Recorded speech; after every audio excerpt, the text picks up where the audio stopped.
As a courtesy to everyone, please make sure your cell phones are turned off. The two planning commissions work together on land use and zoning matters within the rural area surrounding the city. This area is displayed on the screen. After information and testimony is presented on an agenda item, the members will discuss the matter and then each planning commission will vote independently to arrive at a decision. When the joint agenda is completed, the City Planning Commission will adjourn and the meeting will continue as the County Planning Commission considers items beyond the joint zoning jurisdiction. Any final action taken on conditional use permits requests will take effect 5 working days following this meeting, unless a written appeal of the Planning Commission's decision is filed in the Planning Office by Tuesday, May 27th at 5 p.m. In the event of an appeal, the decision will be referred to the City Council and the County Commission for a joint hearing on Tuesday, June 24th at 5 p.m. Those meetings are held at Carnegie Town Hall. Final action taken on the text amendment will also be heard at the June 24th meeting. At this time, the Planning Commission will consider the consent agenda. The minutes from the March 24th meeting are included on the consent agenda. Are there any objections from the Planning Commission members to any item listed on the consent agenda? Objections on our side? And the consent agenda items are item number 1, approval of the minutes. Item number 2, conditional use permit number 1427 to allow retail sales of fireworks on the property legally described at location 1405 South Ellis Road. And item 3, conditional use permit number 14-28 to allow retail sales of fireworks at 1001 South Stokes Avenue. Are there any objections from anybody in the audience to either of these 2 items? All right. If there are no objections, I'll ask for planning commission action. I'll make a motion to approve. Motion. Seconded. All in favor, please say yes. All in favor, say aye. Aye. Motion carries. Passes on the city side as well. So if you were here for one of those consent agenda items, you're free to go. You're free to stay if you want to watch the rest of the meeting, but you don't have to. So then we'll have a motion to approve the regular agenda. Motion to approve the regular agenda. I'll second. Second. Motion, please say yes. Carries. Yes. Carries on the city side as well. The following hearing procedure will be used to request that planning staff present a report on the item. Then anyone from the audience wishing to address the item shall be recognized by the chair. Move to the podium, state their name and address for the record, and then the Planning Commission will discuss the matter and take appropriate action.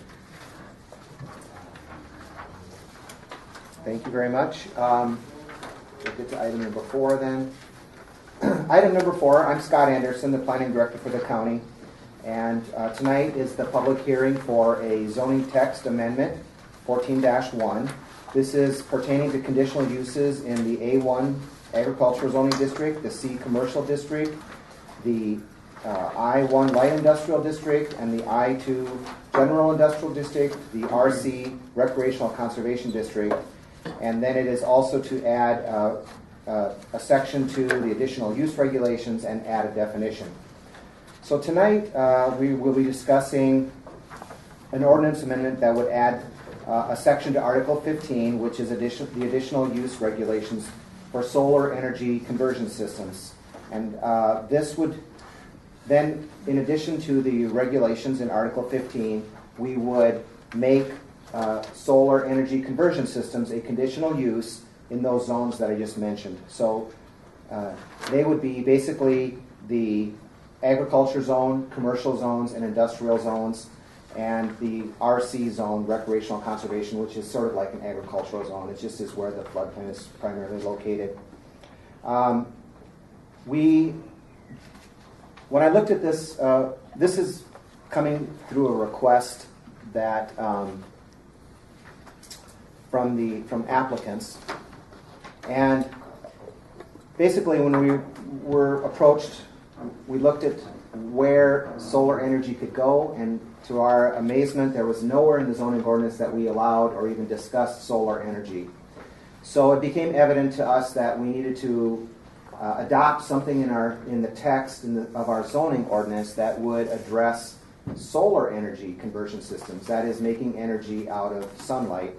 And we put together a ordinance amendment, And once again, it would make solar energy a conditional use in the districts that I indicated. And then it would add a section in Article 1509 called Solar Energy Conversion Systems, and it would outline how we would address solar energy. It would indicate what standards we expect for solar energy conversion systems. Those would be, for example, how we deal with signage for solar energy conversion systems, how we deal with public and private roads. So we make sure that any damage or that they take care of that if it's off a township road, they have a haul road agreement with the township to make sure that the road is in the same condition or better than when they found it. We have talked about dust control to make sure that there's not a dust problem, that there is a stormwater pollution prevention plan to make sure there's no erosion. We talk about setbacks and standards. And then finally, we talk about what we would want to see on a conditional use permit application. Basically, that would be a site plan, general information on the type, size, height, the rate of output of energy, etc. We would require a schedule of anticipated construction. There would be a staging area plan that would be required. There could be bonding requirements if it's determined by the planning department if it's needed. And then furthermore, one of the items that we want to make sure that we address is there's not a perpetual life of these, so sometimes there could be a decommissioning of them, and there's a decommissioning plan, a reclamation plan to address how we would reclaim these properties, site restoration, posting surety, and then it talks about what we would do for a review process. Finally, it puts together a definition of a solar energy conversion system. We'd be creating a new definition for our zoning ordinance, and I'll read the definition for you.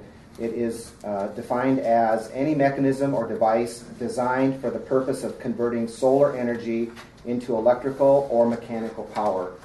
I will let you know that we modeled this ordinance similar to the way that we modeled wind energy conversion systems. So it's very fair to both, the wind energy and solar energy. We're requiring basically the same information from both parties because it's a matter of fairness and to make sure that I really feel that the outline, the guidelines, the requirements that we have for solar or for wind energy are very fair.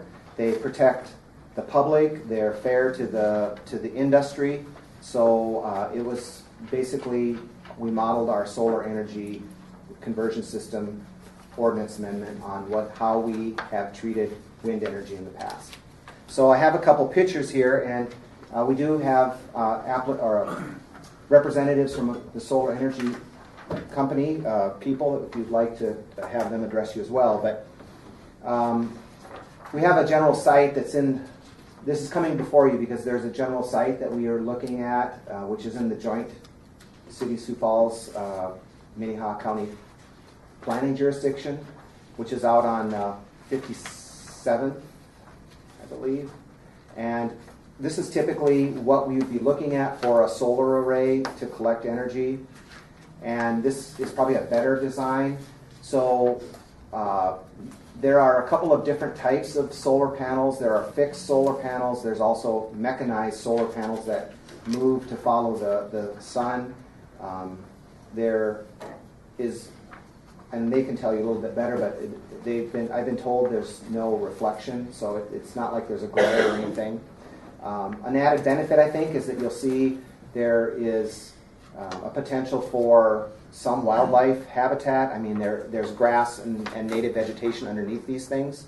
So it's not like a wind generator. There's no movement, so there would be no damage to any animals that may walk underneath it or anything. So here's just some more examples of what these might look like in practice. And I'd be glad to answer any questions that you have. It is a public hearing, so I would ask that you see if there's any public input, but I'd be glad to answer any questions you might have. And this would be a hearing before the Planning Commission, and as the chairman indicated, this would also then go to the joint city-county commissions for final action in June. Any questions?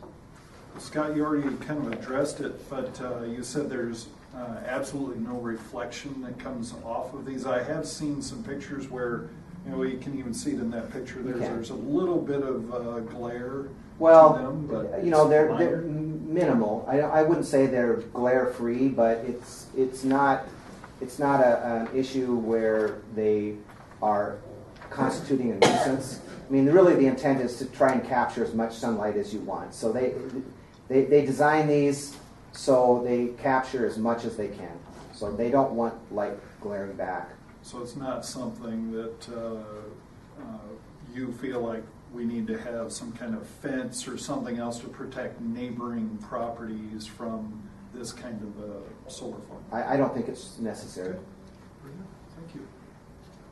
Question, you talked a little bit about setbacks. Are those specified as to how far it has to be away from residents, or is that just a... It's setbacks off the property line, and we would classify it like a structure, which would be like a 30 or a 50-foot setback off the front, off the roads, and then the setback off the sides, which would be 7 feet.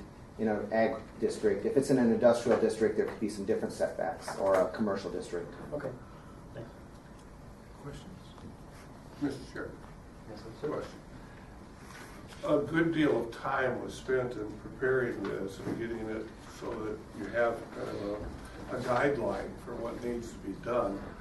And I'm curious, has any thought been given to reviewing this over time, because things do change? Well, there's certainly that option. The option is always on the table that we can periodically review our zoning ordinance, or our text of our zoning ordinance. So if there are changes in the industry standards, and it would warrant a change to our zoning ordinance, it would just be a matter of another text amendment to modify our zoning ordinance. And we have had that. We have had some tweaking, for example, of our arrows, wind energy. Even if you remember the wind energy conversion systems, we added a few things to that to deal with home wind energy versus commercial generation. Good. So there is a mechanism there that would allow review. And then just so everybody's clear, we're talking about the ordinance now, and then in coming months we would expect to see an application from Potentially, yes. some of these. So, and that's I'm glad you brought that up. As I indicated earlier, this sets into place in what zoning districts we would allow this as a conditional use.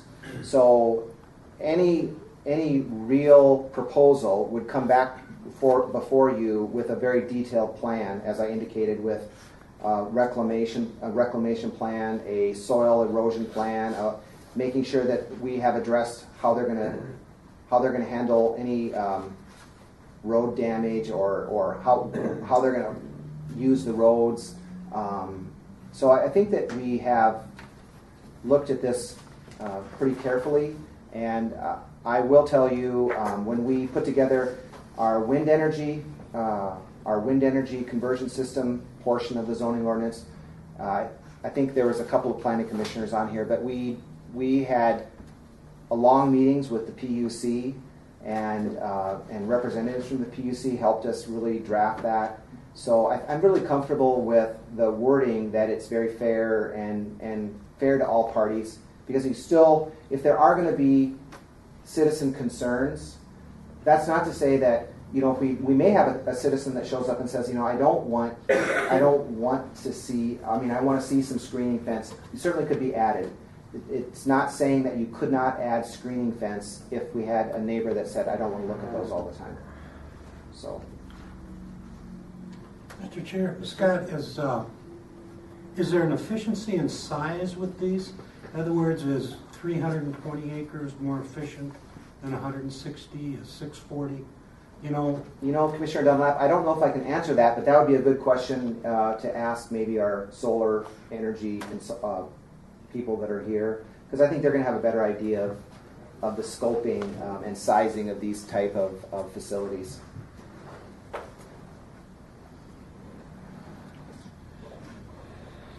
Doesn't look like any other questions. Okay. Do you want to have public comment, or did you want to have the folks from? I think we can just ask for public comment, and the representatives can come up and say whatever they'd like to say. Perfect. Then I'd look for anybody from the public that is interested in talking about this item.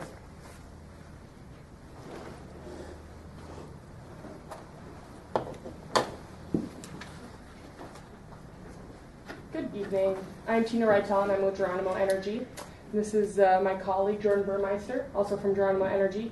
We appreciate the time today and appreciate you taking a look at the solar ordinance and putting these types of regulations into place. It's important for us and important for our industry to have these types of regulations in place when we are looking to develop in different areas. I'm going to go ahead and let Jordan introduce a little bit about Geronimo, and then I can jump in and explain some of the technology, give you ideas of the height, and answer some of those questions. Thank you. Good evening, Commissioners. Jordan Burmeister, as Tina mentioned, with Geronimo Energy. Geronimo Energy was founded in 2004, particularly as a wind energy company, and over the years have evolved into a major player in the wind energy industry as well as in the solar industry now as well. Our company started, the founder grew up and has farming operation still today in Mountain Lake, Minnesota. And so our roots are in the rural areas of the Midwest. Here is our primary area of developing wind and solar projects. And we have worked with the county before on a transmission line that we constructed for the Prairie Rosewood Farm, which was in Rock County. And we built a 29-mile transmission route line to get that power down to the Split Rock substation just west of Brandon and between Brandon and Sioux Falls here. And so we've worked with the county before and look forward to working with the county again on the solar project here. And I'll let Tina take it from there on the particulars of any solar questions you might have. So generally, it's pretty easy for me to walk through some of the construction, just give you an idea of what you could expect from a solar project. So construction takes this is basically one construction season, anywhere between 4 and 9 months, fairly short. I think, the terms of truckloads, which I know is a concern for the city and for the county, I think they average something like under 30 truckloads a day during the construction, and none of them, there's only one particular load that is heavy, that's over the 88,000 pound mark. So the wind, of course, is a very different situation where you have extremely heavy loads. So solar's significantly later on the roads. But in terms of road agreements, those are pretty standard across the industry at this point as well. So that works well for us. I can start with this one. So all these photos are from the St. John's University, Stearns County. It's about 0.5 megawatt, and it covers just under 4 acres, which includes the fence line that you can kind of see where it's been mowed, and that's actually corn outside of that. There's usually about a 20-foot buffer between the fence and the structure, primarily for equipment turnaround space. Between each row, it's about 20 feet, or 19 feet, 20 feet, and the panels itself is about 2.7 acres, so that kind of gives you an idea of the size. It's roughly 5 to 7 acres per megawatt. So when you look at scale and looking at expanding, that's what you can kind of assume. The panels, you can kind of see this is a better one, you can see the pivot in the middle of the panels. That is about 6 feet off the ground. The solar can generally move with some rolling hills in the property, and so sometimes that post is a little bit longer when you're going down into kind of an undulation, and then a little bit shorter when you come up. In South Dakota, you don't have the snow loads like we do in Minnesota, or at least in this area, so you can probably keep them a little bit closer to the ground, but otherwise we try to keep them the bottom of the panel about 2 feet above for any snow shedding. The panels are 5 feet long and 3 feet wide, so they're generally under 10 feet as a tracking fixture, the ones that move with the sun. The fixed tilt can be a little bit taller. We usually, to stay safe, we say under 12 feet. So they're low to the ground, which is really wonderful. And it's fenced in, so it'll be a chain link fence, usually barbed wire on top. It's basically a power plant, so we do have to provide insurance and security for that. The posts that you see there are just galvanized steel. Those are driven into the ground. There's no concrete. So as a matter of fact, it ends up solar is a pretty low impact development. Pretty easy. There's a lot of salvage value in the property or in the assets. So once redevelopment isn't generally an issue with the property, just because it's so, you just basically pull the posts out of the ground and your land is pretty much like it was before. Of course, revegetated, which helps for runoff. And the type of revegetation is still undetermined exactly where we're going to do it, because it just depends on the soil and the region wherever we are. We try to keep it nice so we can create a habitat, but without prevention of it growing into the panel. So there's a little bit of a balance that we have there. It's professionally maintained, so usually local industry for maintaining that grass and any kind of, if there happens to be snow issues. I get a lot of questions about hail. We basically compare it to your windshield. Is actually kind of a good way to look at it. These are rated at 1-inch hail, 50 miles an hour, and it's safety glass, so it won't shatter. But it's kind of like your windshield. You can break it, but you might have to swing a little bit. So that's kind of a good way to describe the what a solar panel can handle. Are they actually glass surfaced? They are. Yes, they are. They're textured, and they also have an anti-reflective coating, and they do that because Scott mentioned that it's the whole point is to absorb as much sun as possible. So yeah, it is glass, but it's a safety glass, so you don't have to worry about the shattering. What sort of maintenance do they require? I mean, do you have on somebody that's there for hours of the day, or is it just kind of a drive-by and look? And So we have remote monitoring, so that's pretty nice, but they do require maintenance, and depending on the size, the larger you get, the more maintenance it requires. They're modular, so a lot of it is if a panel is, for example, at St. John's, they actually had issues with the lawnmower kicking up pebbles, and so once you're not killing all the production with a couple holes, but you definitely decrease it. So just switching out that panel is fairly easy. In this picture, you actually can kind of see how they're looped together at the top of the panel, the black. It's pretty easy. It's kind of like a plug and play. So and then of course it is an electrical.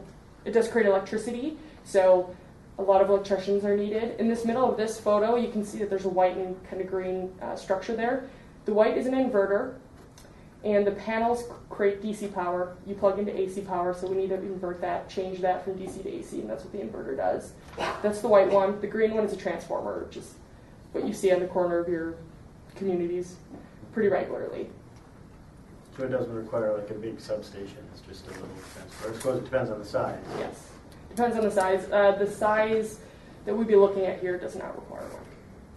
Is there much noise? I think power plant, I think of a little hum. Does it create a hum, or is it pretty well quiet?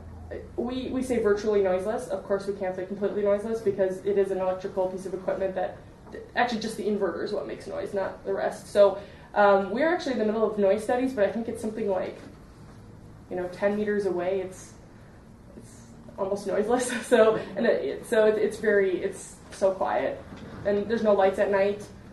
I know that can be a concern. I think on the wind side that tends to be a little bit of concern. So. Thank you. Other questions? Mr. Chair, curious about the land. Is it leased land where you place all these solar panels? Or do you negotiate to purchase the land? So it's under option for either purchase or a lease. In this case, it is a purchase, but that's really a landowner preference. We do both. Okay. Bill, you had a question? Yes, is it your experience or perhaps the solar industry's experience, if we do or someone would request some screening, be it trees or some sort of fence, what sort of setbacks are required that wouldn't impede the sunlight on the facility? Do you have any experience there? That's a good question. We don't like trees because they grow, and so of course we like trees. That's why we're all we're here for the a lot of it is for the environment, but trees are something that we don't do just because they do grow. If you do have trees, it's something like over 100 feet setback. So that makes a big difference in how we size things and where we design it. Okay, thank you. Mm-hmm. I'm assuming you guys have had a chance to look at the ordinance. Do you have concerns? Are you happy with what we put together? We did take a look at the ordinance and we thought it was great. We spoke with Scott about one or two things that we thought were, would help the solar industry as a whole. A lot of times it's not just Geronimo who can handle a lot of things. There's a lot of mom and pop shops that want to do things, and but it was pretty clean. We didn't have much to. So we're very happy with the ordinance. Tina, does it take sunshine to convert into electricity? Yes. So cloudy days aren't going to work? That's a good question. On cloudy days, they do not produce as much. They still produce, but definitely not as much. All those types of weather conditions are taken into account when we set up our financial economics, basically. It looks pretty exciting to me. It's certainly, it'll be fun to kind of see how this plays out. I feel good that our area is considered to have enough sunlight to entertain something. I'm thinking of the spring we're having. You have better sun here than as you move northeast from here, you get less sun. Fortunately, it's a little different on the solar side than the sun side in terms of resource. It's pretty uniform across an area of solar. Wind can change 500 feet in one direction. So, but yeah, we really like the Sioux Falls area. We think this is a good spot. You have the load that's demanding, and of course solar does really well on hot sunny days when everyone has their air conditioning going, and that helps Excel a lot to have solar, which is going to be producing at that time. When you come in for your conditional use on the site, we'll probably find out at that time how big that site is. My question is it more efficient to do more acres of this than less? More. So Economies the of bigger scale. it can be, the more efficient it is for. It's mostly just in terms of efficiency. The technology works the same regardless of the size, but in terms of cost, the economies of scale is significant as you get larger. And Interested to see if the public has any comment. sure. You said that was a 0.5 megawatt at St. John's site. Yes. Actually, it might be like 400 kilowatts. Okay. Something. It's basically 0.5 megawatt. Does the cold weather impact it at all? As an electrical piece of equipment, it actually does a lot better. So if you, St. John's has been around for just over 4 years, and this January was its best January. Of course, these guys, St. John's move, so they shed the snow really a lot better than a fixed or a stationary one would. But it did very well, even in the negative 20, when we were all hiding. Other questions?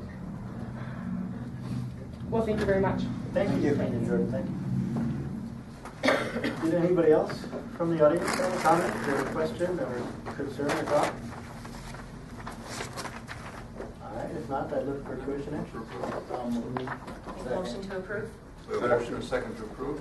Any discussion? Favor signify by saying aye. Let's This is where we're going in the future. Those say yes? Yes. Opposed, same sign. Motion carried.